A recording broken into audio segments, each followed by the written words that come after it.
Hey Shalom, first and foremost, I want to give all praise to Yahweh by Hashem Yahushai, double honors to the apostles and elders, that great millstone. This is I know Allah with the beloved truth. This lesson is pretty much spawned from Wisdom of Solomon 8 and 13. I'm going to read it to make my point first, and then I'm going to go up. I'm going to pretty much backtrack or backtrail to edify my point. Wisdom of Solomon 8 and 13, it says, "Moreover, by the means of her I shall obtain immortality, and leave behind me an everlasting memorial to them that come after me." All right. And for the most part, that's us receiving a gift of immortality from the Lord, Yahushai, in the kingdom. Okay. We're going to leave back. We're going to leave a glorious name. Everything that we're doing is going to be highlighted in the kingdom. You know, of course, Yahushua is going to get the praise first. He's going to get the glory first, and we're going to get glory through him because we're joint heirs. Okay.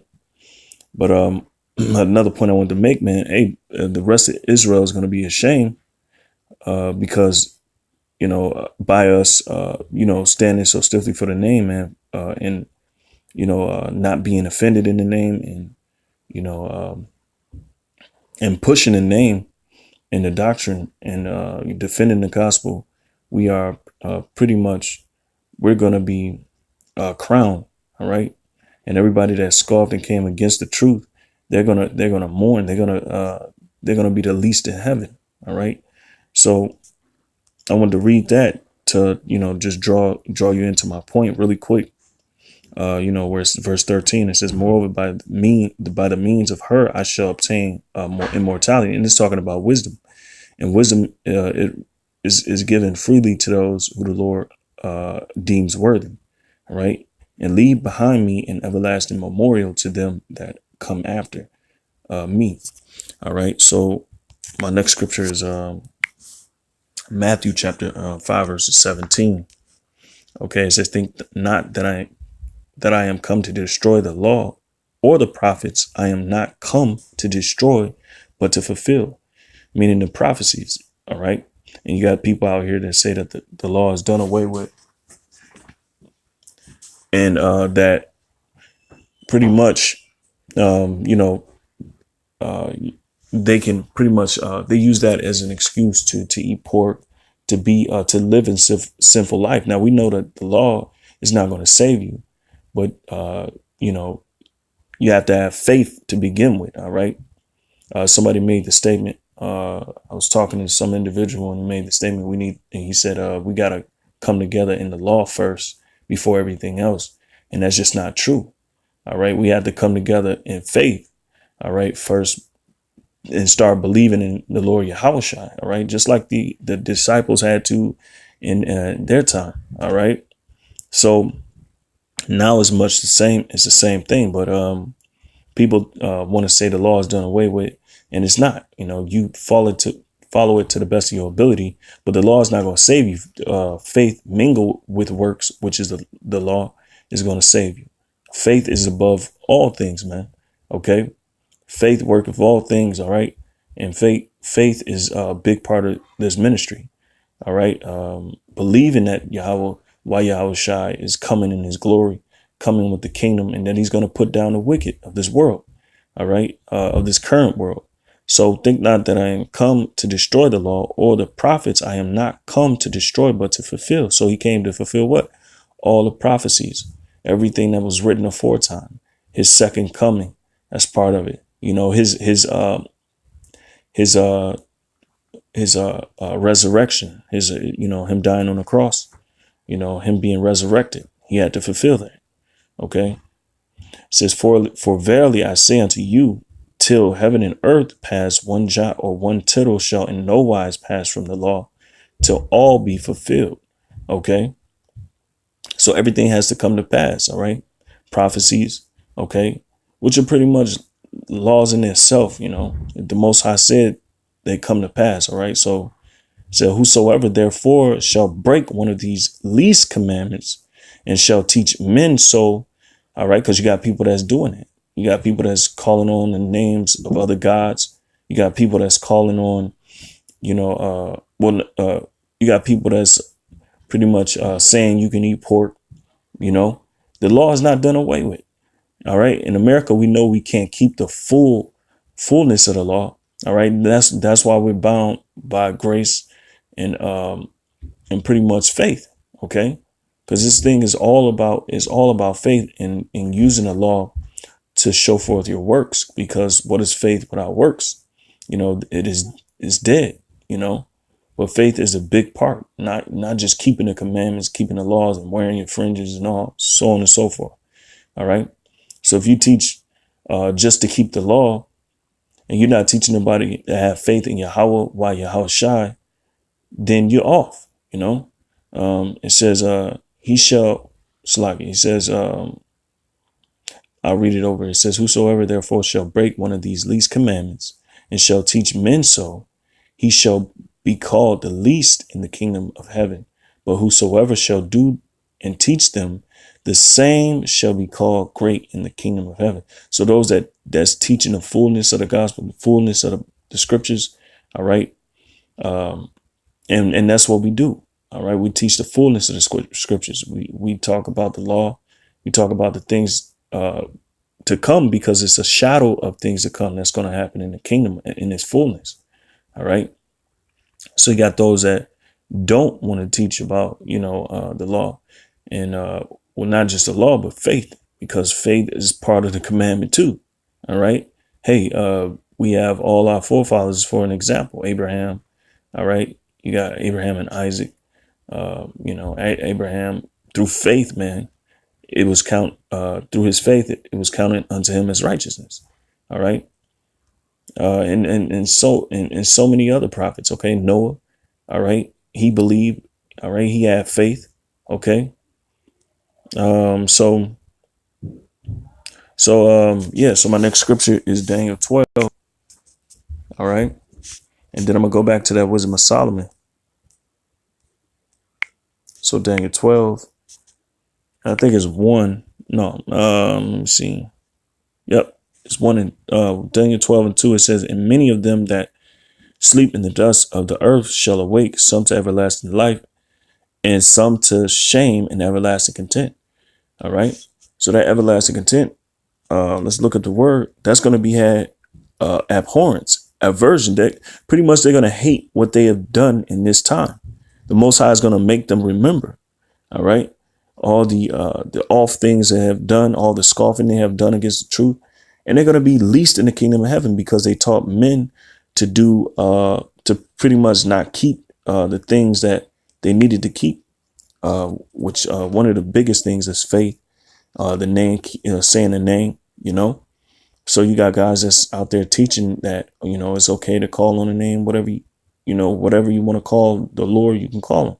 But that's not true. All right. And these men, they're going to be the least in the kingdom of heaven. All right. And we know the people represent the place. All right. The kingdom of heaven is within us. All right. And we're going to set the kingdom up on earth. All right.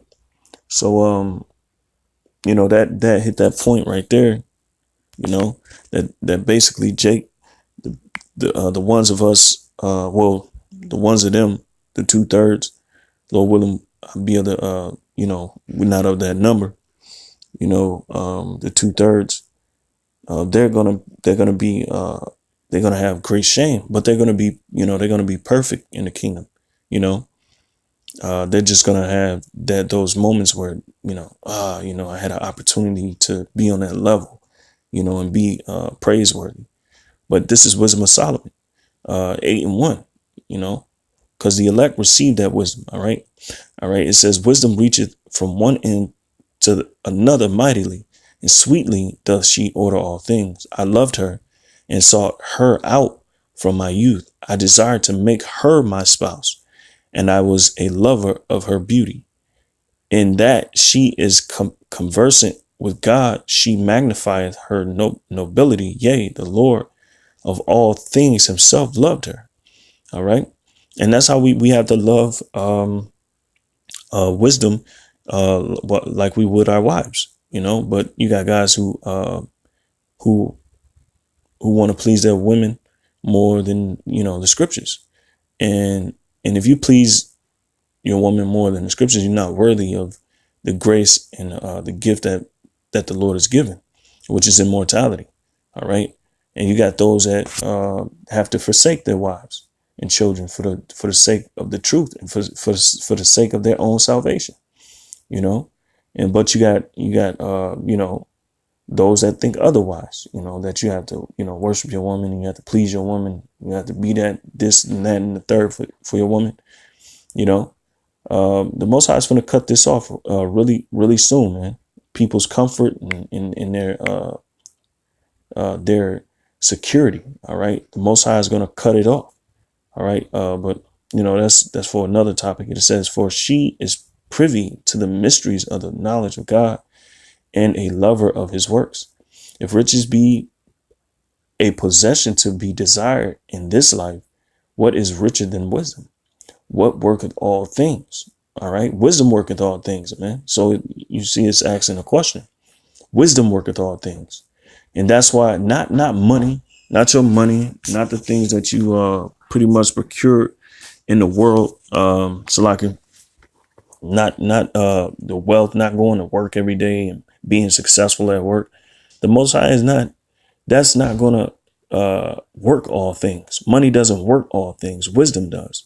So it's more important to get the wisdom and dwell with wisdom, because that's going to work everything. That's going to establish everything. All right. And part of that wisdom is knowing the will of the Most High, what he set up, what time we're living in, amongst other things. All right. All right. So, Salaki. So Salaki. So it says, if riches be a possession to be desired in this life, what is richer than wisdom that worketh all things? So we understand that wisdom worketh all things. All right. And if prudence work, who of all that are is a more cunning workman than she? All right. Come on now. It says, and if a man love righteousness, her labors are virtues. For she teacheth temperance and prudence, justice and fortitude, which are such things as men can have nothing more profitable in their life. All right. So as you can see, these merits, these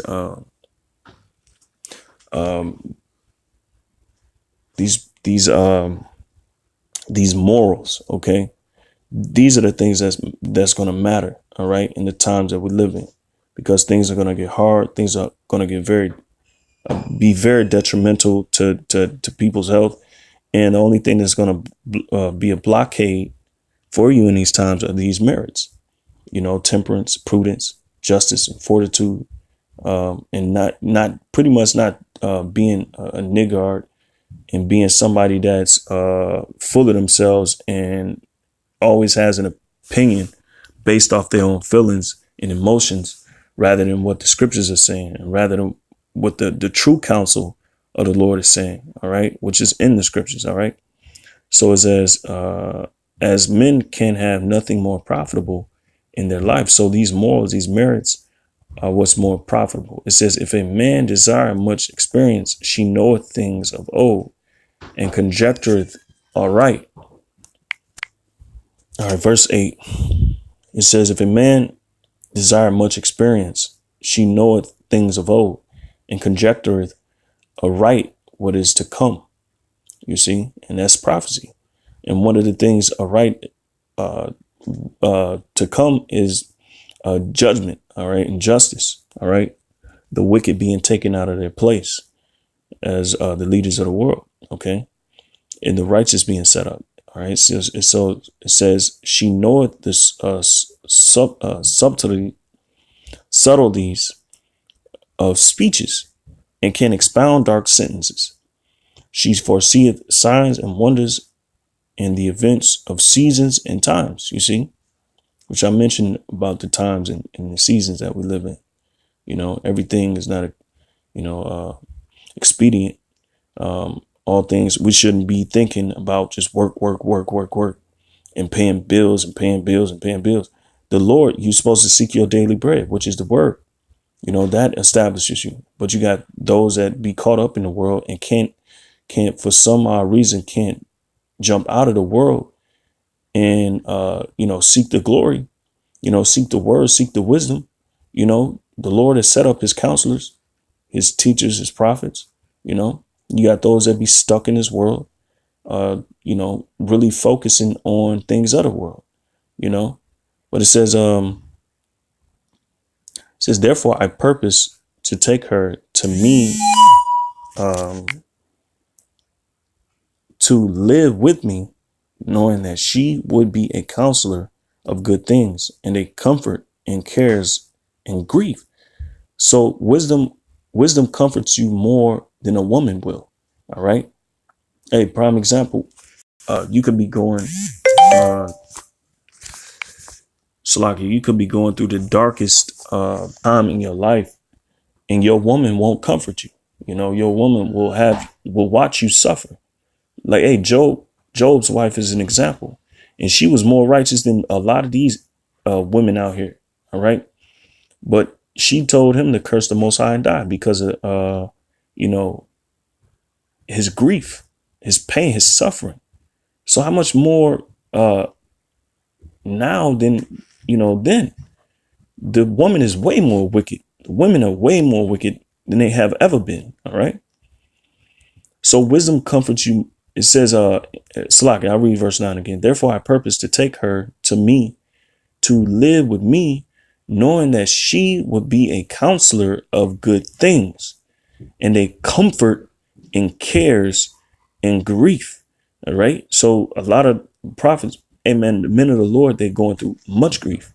All right. We're going through much tribulation, according to what Yahushua said we were going to go through. He said we're going to go through afflictions, losing houses, losing cars, losing jobs, losing women, losing families, losing everything. The Most High is purging us, so we cling on to wisdom, because that establishes everything, not these things that we see on a daily basis in our normal reality.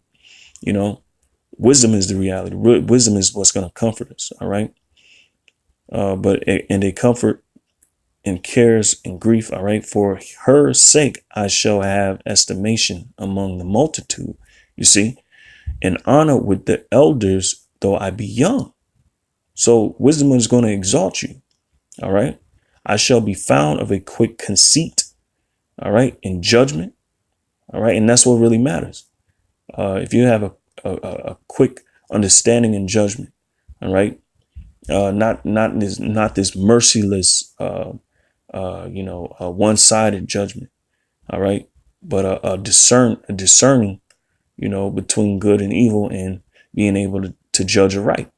It says, and shall be admired in the sight of great men. And that's what the prophets are going to do, man. We're going to be admired. Lord willing, we be at a number of 144,000, or the 1/3. We're going to be admired among great men. All right. When I hold my tongue, they shall bide my leisure. And when I speak, they shall give good ear unto me. If I talk much, they shall lay their hands upon their mouth. And that's what, amen, the Lord, we're going to have that type of wisdom in the kingdom. Okay. We're going to have that. And those that scoffed, and those that wasn't there to comfort us now, they're going to be ashamed. All right. It says, moreover, by the means of her, I shall obtain immortality. And that's the point of the whole lesson. We're going to attain immortality, and leave behind me an everlasting memorial to them that come after me. All right. And it's pretty much a synopsis of the whole lesson. We're going to leave back an everlasting memorial to generations of our offspring. And we're going to be remembered. All right. Just like Abraham, Isaac, Jacob, all the prophets, they were remembered.